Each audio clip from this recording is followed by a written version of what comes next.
Hey everyone, welcome to my channel. I have one spreadsheet, but the worksheet is password protected, so I cannot view or edit the information in the formula bar. We can enter the data only in the yellow color highlighted cells. Now I am trying to break the password. Let's see how it works. Go to the Developer tab and select View Code. If you don't see the Developer tab in your Excel, you can use the shortcut key. Use the shortcut Alt plus F11.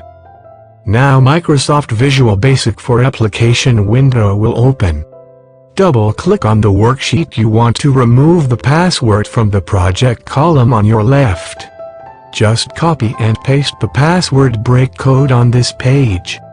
The Notepad link will give in the description box. You can download the Notepad and copy and paste the code.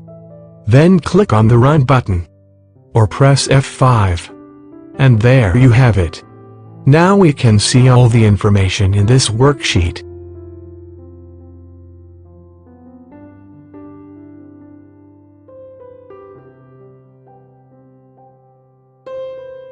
I will come again with another video. Till then, goodbye.